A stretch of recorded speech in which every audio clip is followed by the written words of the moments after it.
demonio u hombre tremendamente ágil. Nunca se averiguó la identidad de Jack el Saltarín, pero su figura causó terror en Londres durante la época victoriana.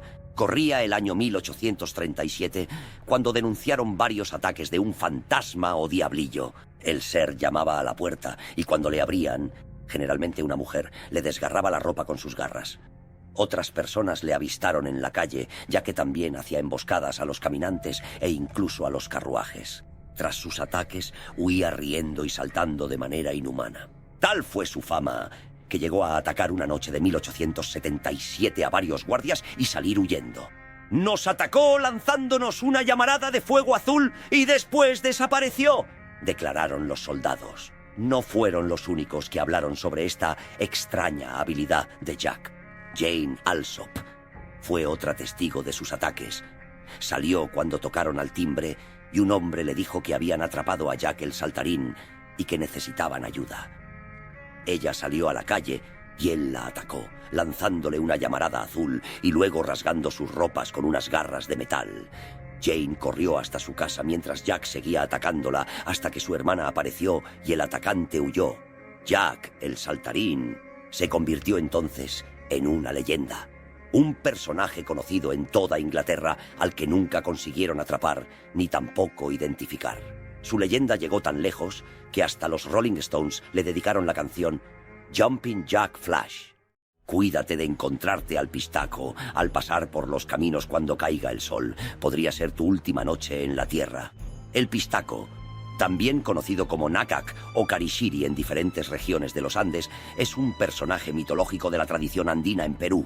Es descrito como un bandolero solitario que actúa protegido por la soledad de los caminos entre pueblos y ataca a personas que viajan distraídas y solas. Utiliza un cuchillo curvo afilado y grueso para degollar a sus víctimas y posteriormente extraerles la grasa y venderla. También se dice que consume la carne de las personas en forma de chicharrones o las entierra con el propósito de fecundar la tierra. Sus víctimas suelen ser personas de bajos recursos, viajeros o pobladores comunes que transitan caminos solitarios, por lo que la mejor forma de evitar al pistaco es recorrer las sendas antes de que caiga el sol y en grandes grupos de personas. ¿Crees que podrías vencerlo si te lo encuentras? Te leo en comentarios. Hace muchos años, en la época colonial de México, vivía una mujer indígena de gran belleza. Su historia comienza cuando se enamoró perdidamente de un hombre español.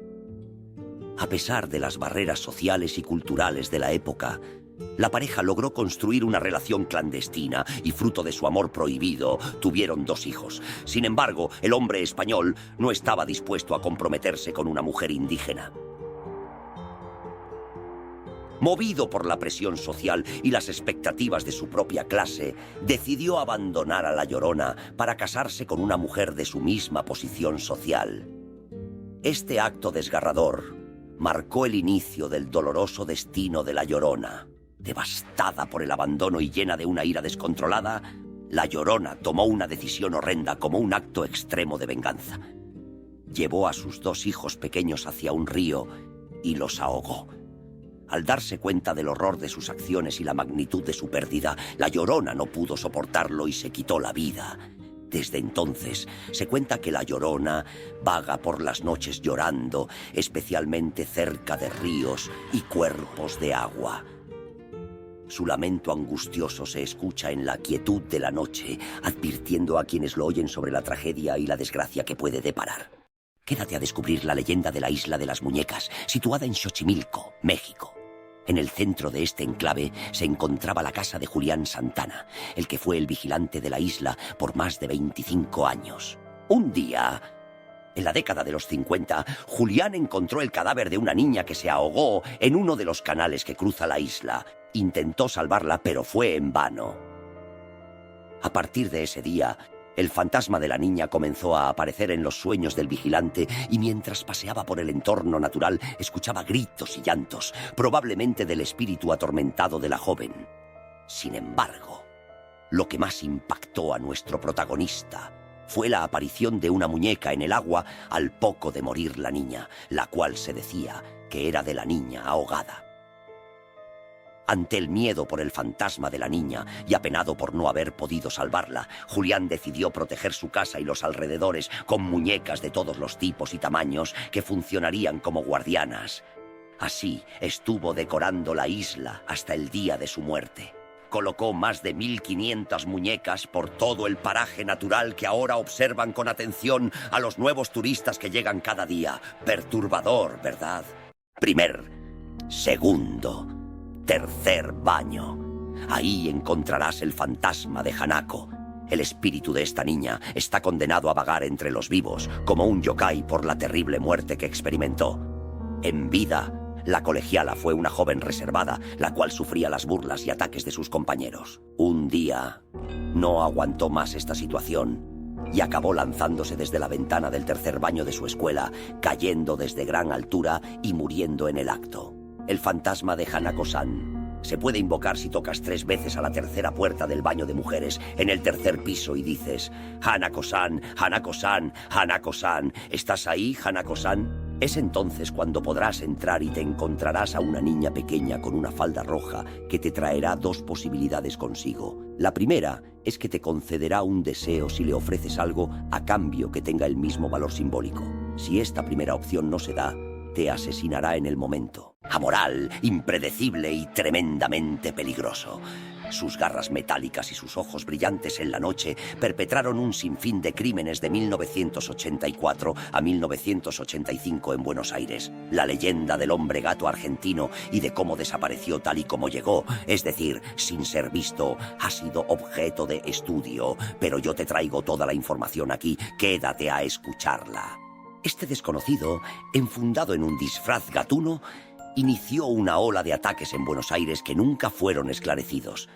Comenzaron una noche de invierno de 1984 en Brandsen, cuando asaltó de manera erótica a una joven.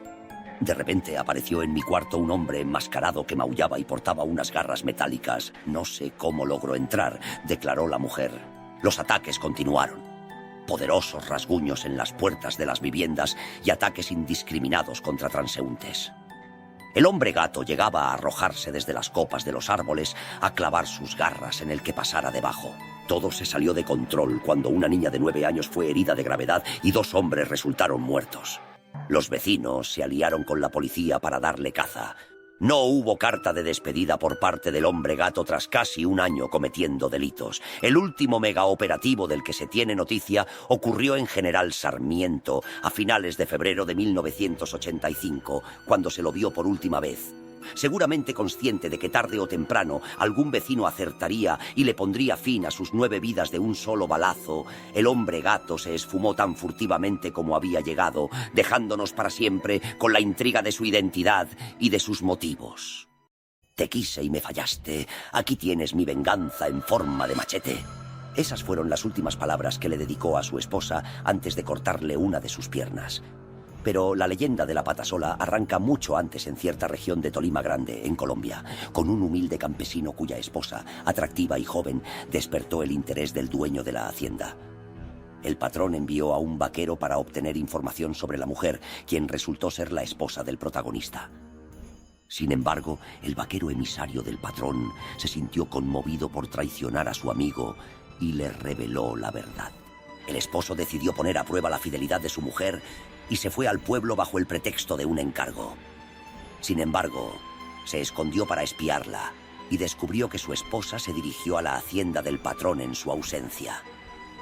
Desilusionado, planeó otra artimaña y observó cómo su esposa recibió al patrón con gestos afectuosos, besos y caricias. En un acto de furia y celos, el esposo, armado con un machete, decapitó al patrón. La sangre bañó a la mujer que, aterrorizada y entre gritos, intentó huir. El hombre volvió a alzar el machete y le cortó una pierna. Alaridos de dolor por doquier, y la sangre comenzó a escapar de su muñón a borbotones. No tardó demasiado en desangrarse y morir, cayendo a varios metros de donde yacía el cuerpo decapitado del patrón. Poco después, el vaquero fue encarcelado por su participación en el crimen, pero al salir, volvió para incendiar la casa en la que vivió con su esposa asesinada y sus 3 hijos. Sin embargo, lo macabro de la historia arranca aquí. La leyenda asegura que la mujer infiel regresa como un espíritu vengativo conocido como la pata sola. Se dice que su alma en pena, saltando en una sola pata, vaga por montañas y valles, emitiendo aterradores gritos. La pata sola atrae a los hombres aparentando necesitar auxilio. Pero cuando estos se acercan para socorrerla, se convierte en una fiera que se lanza sobre la persona, le chupa la sangre y termina triturándola con sus agudos colmillos. La pata sola sirve como una advertencia sobre las consecuencias devastadoras de la traición y la importancia de la fidelidad en las relaciones.